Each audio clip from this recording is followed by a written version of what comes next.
Every year in Washington, D.C., people gather from all over the country and the world to watch women do their thing.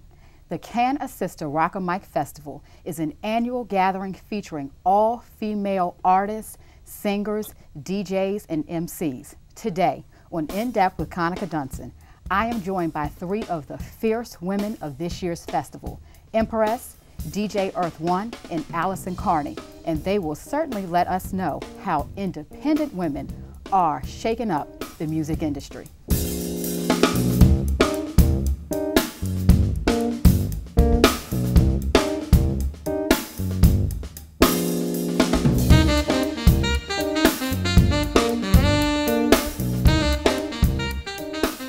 Welcome, ladies. I'm so happy to be doing this interview with you all. I love the Can a Sista Rock a Mic Festival. We are here today with Empress, DJ Earth 1, and Alison Carney. Thank you so much for joining us. Thank you for having us. All right, now for people who haven't heard about this festival, Can a Sista Rock a Mic, this is a week-long event. It's the third annual festival this year. All women lineup. Yes. Why is this something that you want to be a part of? I don't know, for me, it's just definitely, I think that there are times in our society when women get overshadowed and, you know, we aren't able to show what we can do. And this festival, it'll be my second year doing it, it's just definitely a time when, I mean, it's all about us. Like, there's no question about it. People you've never seen before, people you may have heard of, people that you definitely know. I mean, they're just doing their thing. It's great. Okay, and you're a singer. Tell us about what you do. Alison Carney is a singer that brings what to the world? Myself, honestly. Okay. I mean, that's just one easy way to put it. I like the term honest music just because I'm not bringing you anything that's not real, you know, like it or don't. This is kind of who I am as a person. My style is kind of, I would say it's like an alternative soul fusion, a lot of harmonies, a lot of bass, a lot of, you know, just I'm loving. A lot of good music. Yes, totally, totally. So that's kind of what to expect from me. Okay, and DJ Earth 1 on the turntable. Yes, ma'am. All right, so why do you want to be a part of an all-female festival? Because when you think of DJs, we don't often think of women being DJs. Right, yeah. Well, I've been with the festival since the beginning. I DJ'd the first festival off like just a fluke. They called me up and was like, "Are you available?" I said, so that's a good fluke. Yeah, it was a good fluke. Yeah. So I've been with them since the beginning, and it's just great energy. It's like the equivalent to the Black Lily in Philadelphia, and just the energy is just really great. Like, I feel like it's a holiday. A Can holiday. Sista Rock the Mic. Yeah. Can a Sista Rock a Mic? It's a holiday when it's holiday. Yeah. All right. Definitely. Like the phrase. Exactly. Holiday. And Empress. Yes. The MC. Yes. All right. Why do you want to be a part of this festival? Well, my first year participating was last year, and again, like these two women said, the energy is ridiculous. That's the type of energy and surrounding that you want to be around. Like describe it. Like what are you feeling? It's like it pushes you to do to surpass your limits that you have for yourself. It pushes you. It's like everybody is coming from all different angles and different directions, but we're all on the same level because we all want to accomplish the same thing. So, I mean, some might have a stronger desire for it, some might have a weaker desire for it, but that will push the person who has a weaker desire for it to step it up a notch. You know, it's not like a competition or anything, because it's like even though you might meet somebody for the first time, it automatically it's like that's your family. You know, that's the energy. It helps you. It boosts you so much. Is it an extra boost by having all women boosting each other up? Yes. Because a lot of times people think of women as being in competition. And right. You heard that we, you know, sometimes can pull each other down. Exactly. People think a lot of women are in competition. Do you feel that way? No, it's not even like that. It's all love. Yeah. Like last year, there was some sister that I never met. It was another DJ that came out, and I felt like I knew her from for years. So that negative energy is definitely not there. I haven't felt it since I've been wonderful, a part wonderful. of it. So you feel the holiday love spirit. Oh yeah. Okay, now tell me why you do what you do as a DJ. Like if you came to DJing, and what made you say, okay, DJing is it for me?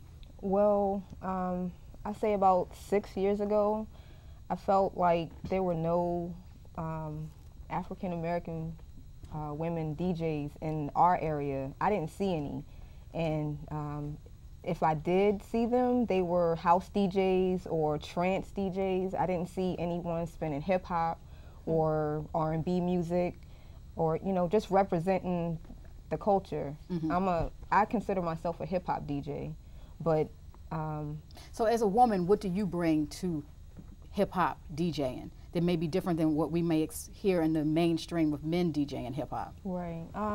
Basically, I pretty much bring myself. When it's me behind the turntables, I'm bringing myself. I don't get out there and get naked behind the turntables, because there are women that do that. Literally. They DJ topless and get out. Oh yeah, that's okay. like for real. Okay, okay. Oh yeah, they do that, and I felt like, well, I'm not going to be that way. I'm just going to be myself and represent hip hop. So yes, that's me. Okay, and Empress, as a female MC, did you feel that there's anything distinctive that you bring that you may not hear in the mainstream? Pretty much, like what I tell everybody, if I get on the record, I'm not promoting me getting drunk at bars every now and then. I'm not getting naked. I'm not selling myself to, to a man or the public to work my way. I'm not sleeping my way up to the top. So I'm like, I'm a 80s baby. I'm based in the 80s, and that's why I believe true hip hop was. And pretty much that's where it's staying now, because it's not out here. So okay. it's not around here now. So whatever, like you see MC Light, Roxanne Shante, and all them, you'll listen to them, and you'll feel it's like a message. It's like real powerful. Like when you hear Queen Latifah on the record, it's real powerful. It makes you think. And you see stuff that's out here now, man, I'm gonna shoot you this and that.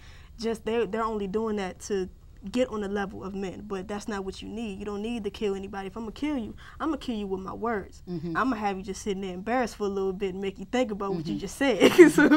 Yeah. Okay, so what do you think audiences are hungry for? Like, I'm personally tired of a lot of the misogynistic messages in music, the violence. What do you think audiences are hungry for? Pretty much, well, the audiences that want what's real, they want something along the lines of, not saying like non-violent or whatever, but that comes into play. Like, so much violence, put the guns down, chill for a little bit, you know what I'm saying? Be happy. Stop being mad when you in the studio. Because the 80s was a happy time. Right, you know what I'm saying? Stop being musically. mad. Musically, yeah. Right. Music. Yeah, music. Right. You know what I'm saying? Stop being mad all the time. Everything is not about, the negative all the time. Yeah, negative stuff happen. And free speech, you can voice your opinion about the negative, but don't stay right there, because you're one-dimensional if you stay in that negative spot. You know what I'm saying? Bring it up a little bit. Make me think, make me happy. You know what I'm saying? I don't want to sit there and have my headphones on like, dang. And be depressed. Right. Like, exactly. I want to shoot my mother. Like, okay. You know what I'm saying? Okay. Now, Alison, you talked about love. Now, tell me, what are you bringing through? How do you make us happy through your music?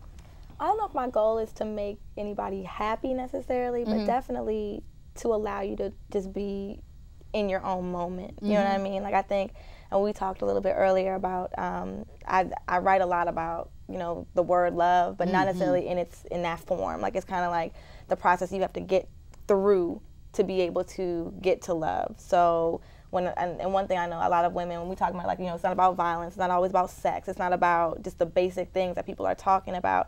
A lot of what I'm talking about has to do with finding yourself and loving yourself before you're able to love somebody else, because you can't do that you can't love anybody else unless you love yourself. Yes. And that's something I've had to learn. And we were talking earlier about it, a lot of women, young girls, they don't know that, you know. And so you can listen to a love song and it not be about, call you up on the phone, take your clothes off, and the typical things. And I'm not knocking what's playing on the radio. They have their own purpose and their own goal, but that's not my goal. Okay. It's a totally different thing. All right, okay. Well, we're gonna take a break and come back and talk about some of the more hot topics in music.